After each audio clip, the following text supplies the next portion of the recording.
ஒரு விவசாயிக்கு மலை உச்சியிலிருந்து தவறி விழுந்த ஒரு கழுகு குஞ்சு கிடைத்தது. அதை என்ன செய்வதென்று தெரியாமல் அவர் அதை தன் கோழிகளுடன் சேர்த்து வளர்க்க முடிவு செய்தார்.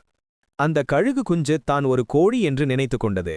கோழிகள் எப்படி தரையில் இரை தேடி சிறிது தூரம் மட்டும் படபடவென பறக்குமோ அதேபோல அதுவும் செய்தது. கோழிகள் கொக்கடிக்கும் சத்தத்தை கேட்டே அதுவும் வளர்ந்தது. ஒரு நாள் வானத்தில் ஒரு பெரிய கழுகு கம்பீரமாக வட்டமிடுவதை அது கண்டது. அதன் விரிந்த இறக்கைகள், அதன் வேகம், அதன் உயரம் ஆகியவற்றைக் கண்டு அது ஆச்சரியப்பட்டது. அருகில் இருந்த ஒரு கோழியிடம் அந்த கழுகு குஞ்சு கேட்டது, அவ்வளவு உயரத்தில் அவ்வளவு அழகாங்க பறப்பது என்ன? அதற்கு அந்த கோழி, அதுதான் கழுகு, அதுதான் பறவைகளின் ராஜா. ஆனால் அதை பற்றியெல்லாம் நாம் கவலைப்படத் தேவையில்லை.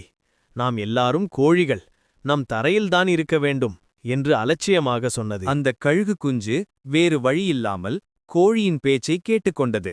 அது தன் வாழ்க்கையின் இறுதி நாள் வரை தான் ஒரு கோழிதான் என்று நம்பி தரையிலேயே இரை தேடி வாழ்ந்து ஒருபோதும் வானத்தை நோக்கி பறக்க முயற்சி செய்யாமலேயே இறந்து போனது. நீங்களும் அந்த கழுகு குஞ்சைப் போல இருக்காதீர்கள். உங்களிடம் மிகப்பெரிய ஆற்றல் இருக்கிறது.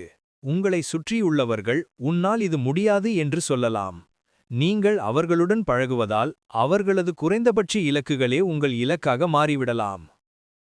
நீங்கள் உண்மையில் யார் என்பதையும் உங்கள் உண்மையான திறமை என்ன என்பதையும் உணருங்கள். உங்கள் இலக்குகளை வானத்தைப் போல உயரமாக வையுங்கள். உங்களை தாழ்த்திப் பேசும் குரல்களை கேட்காதீர்கள். நீங்கள் ஒரு கோழி அல்ல, நீங்கள் ஒரு கழுகு.